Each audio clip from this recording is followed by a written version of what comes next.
বসে বসে বলুন আর আসুন। আসসালামু আলাইকুম ওয়া রাহমাতুল্লাহি ওয়া বারাকাতুহু। তোমরা সবাই ভালো আছো তো? দক্ষিণ চব্বিশ পরগনার কতজন আছো? দক্ষিণ চব্বিশ পরগনার বাড়ি একজন। মুর্শিদাবাদ মুশকিল নাই। মুর্শিদাবাদ কেউ নাই? বাকি সব বীরভূম। বর্ধমান কতজন আছো? বর্ধমান অনেকগুলোই আছে। আর বাকি সব বীরভূম না অন্য কোনো ডিস্ট্রিক্ট আছে? বাঁকুড়া আছে? তো তোমাদের এই যে আলিম স্যার আছে, উনি আমাদের ওখানকার শিক্ষক ছিলেন একটা সময়। তারপর আমাদের এই নবগ্রাম আল হিলাল মিশন সেখানে শিক্ষকতা করেছেন। তো আমরা চাই পশ্চিমবাংলার প্রত্যেকটা গ্রামে কোনায় কোনায় এই ধরনের মিশনারি প্রতিষ্ঠান গড়ে উঠুক।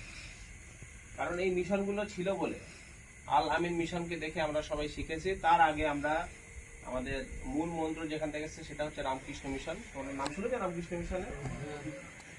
আমরা এখনো কোনো মিশন সেই রামকৃষ্ণ মিশনের জায়গাতে যেতে পারিনি।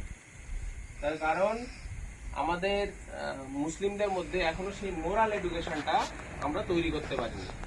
সেটা আমাদের শিক্ষকদের ব্যর্থতা হোক বা বাবা মায়ের ব্যর্থতা, যে কোনো কারণে।